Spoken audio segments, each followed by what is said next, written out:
Fox News alert, at least 250, and we're hearing reports of even more, Israelis are dead and more than 1,500 wounded after the terrorist group Hamas launched an unprecedented air, ground, and even sea assault on Israeli soil. The militant group launched an unprecedented early morning attack, series of attacks on Israel, firing at least 5,000 rockets. Israel says at least 300 Israelis are dead, more than 1,500 wounded. Israeli soldiers have been captured, as well as Israeli civilians that have been taken hostage. They've been taken into the Gaza Strip. We're also hearing that Hamas is controlling some villages on the southern border of Israel. Israel responded with a large-scale counteroffensive on militants in Gaza City, and Prime Minister Benjamin Netanyahu declaring war, telling his people they will fight to win. Israel has the right to defend itself and its people. Full stop. There's never justification for terrorist attacks. And my administration's support for Israel's security is rock solid and unwavering. And we'll continue to ensure that Israel has what it needs to keep itself and its citizens safe. And like any other country, Israel has the right to defend itself. I've said it many times, but it bears repeating. Israel has a right to defend itself. Israel has the right, and I would add a responsibility, to respond to the slaughter of their people. And we will ensure Israel has what it needs to defend itself against these terrorists. That's a guarantee.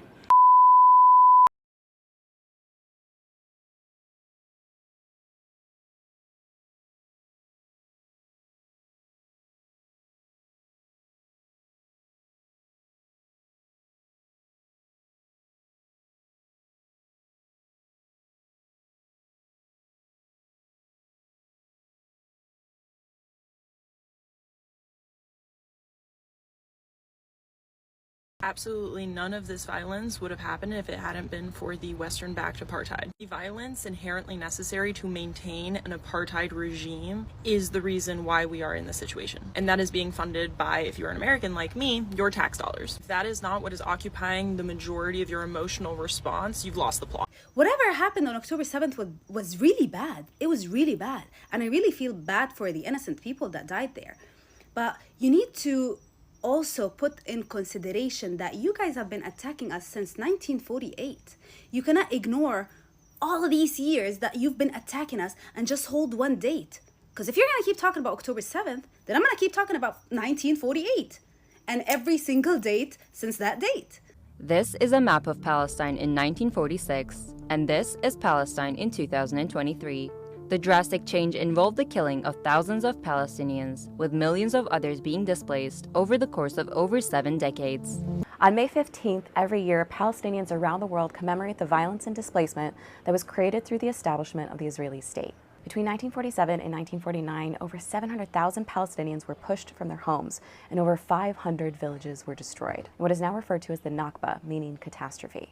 Can you tell me about your family's history in Palestine? My father was born in Nazareth in 1948. He was originally from Safed, but he was never able to actually go back because my family's home was taken from them by a Polish family that they were housing after World War II. So the people that were living in their guest house took their house forcibly. They were never able to go back. They became refugees. In 1948, they went to Syria, Jordan, Lebanon, multiple countries until they ended up in the U.S. I used to be a Zionist. As you mentioned, I'm a Holocaust survivor.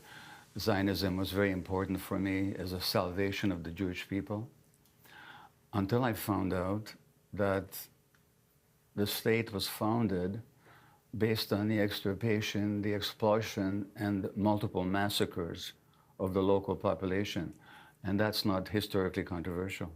The Zionist movement began in the 1880s, started by Theodor Herzl, who himself was not a religious man. He admitted that this was a nationalist and colonial venture in nature to make Palestine a home for the Jews. So this started well before the Holocaust. So you'll also often hear this talking point that Israel is necessary because of the Holocaust. But we must remember that it started as a colonialist endeavor in nature. Two things can be true at the same time. It is true that Jews immigrating to Palestine from Eastern Europe starting in the 1880s were fleeing discrimination, pogroms in those countries, terrible persecution. This is long before the Nazis come to power. And it's true that those Jews immigrating to Palestine as part of the Zionist project were enacting white supremacist colonialism upon the local Palestinian population. The West Bank was formed when Israel's borders were first fixed along the 1949 armistice lines. Two territories were carved out for the Palestinians: the Gaza Strip, which would be controlled by Egypt, and the West Bank, including East Jerusalem, which would be controlled by Jordan. Israel began to occupy the West Bank during the Six-Day War against Egypt, Jordan, and Syria in 1967. Jewish settlements sprung up in the occupied territories, and East Jerusalem was annexed. Palestinian territory has been illegally occupied by the Israeli government since 1967, and this includes 3 different areas: the West Bank and East Jerusalem, and then the Gaza Strip.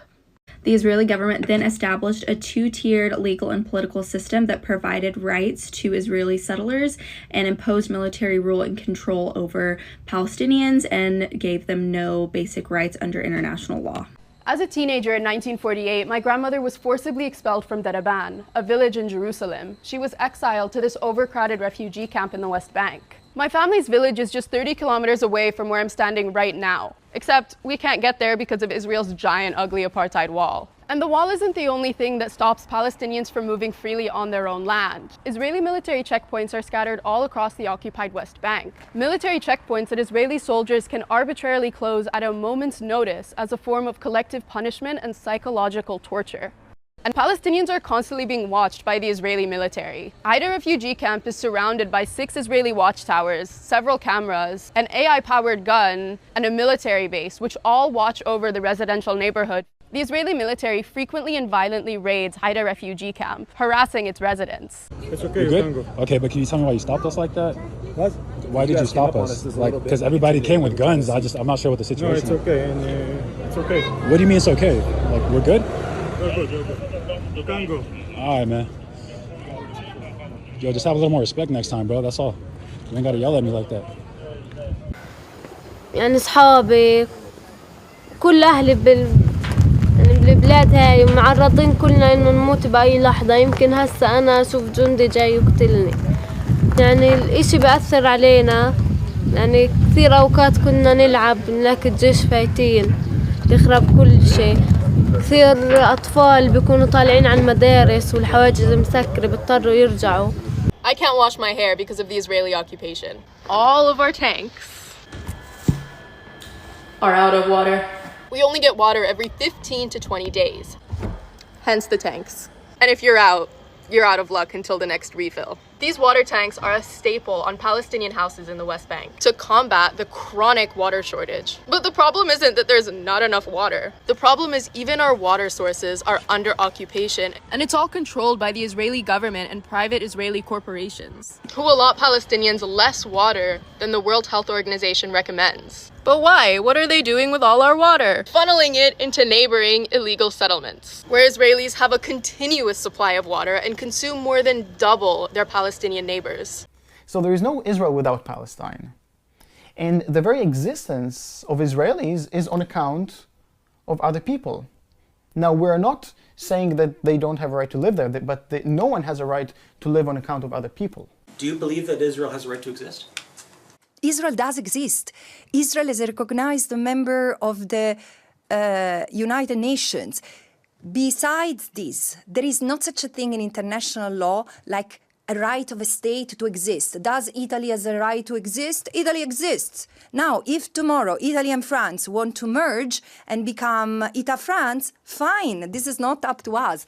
What is enshrined in international law is the right of a people to exist. As a Jewish person and as an American, I am horrified by the Israeli government's massacre of Palestinians in Gaza. I am ashamed and infuriated that this mass murder is funded by our American tax dollars. It should not be controversial to say that we should all be against murdering civilians.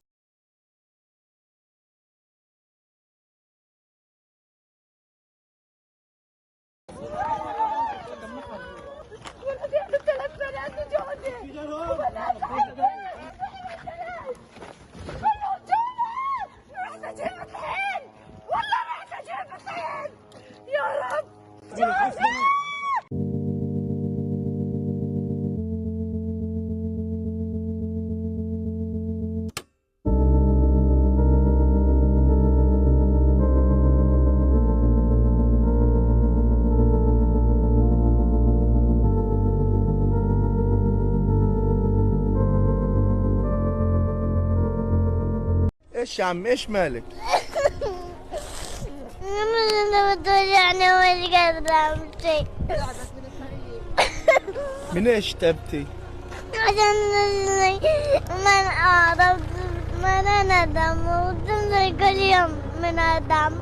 We live in cities you'll never see on screen. Not very pretty, but we sure know how to run things. Living in ruins of the palace within our dreams. And you know we're on each other's team. I'm kinda over getting told to throw my hands up in the air. So there.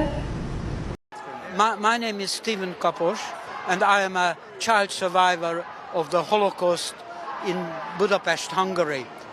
And I am here because I protest against the use of the memory of the Holocaust as a cover and as a justification for perpetrating the same in Gaza as a genocide against the Palestinian people. I'm Palestinian, asking people why they support Palestine. Because I'm a human being. Do you think I'm going to sit back, watch my TV and watch a genocide? No chance. This isn't about religion, so it's not about being Muslim, being Jewish, whatever. I'm a Christian, okay? But I'm a human being.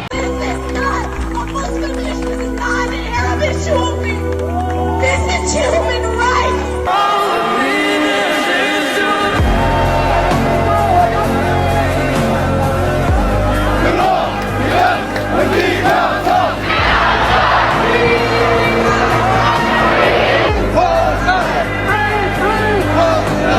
Hey guys, I'm sharing with you 5 huge companies that support Israel and that you might need to hit them where it hurts. What I mean is boycott. Hi, thank you for calling the office of Senator Warnock. How can I help you?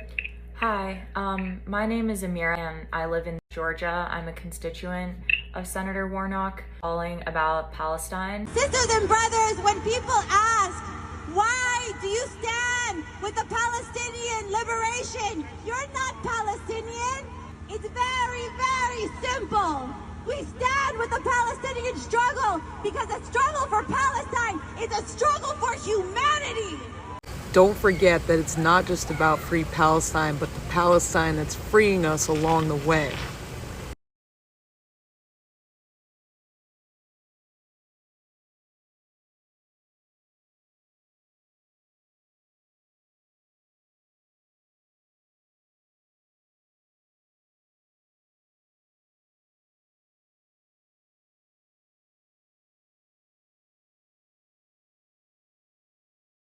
The majority of Gen Z have an unfavorable impression of Israel.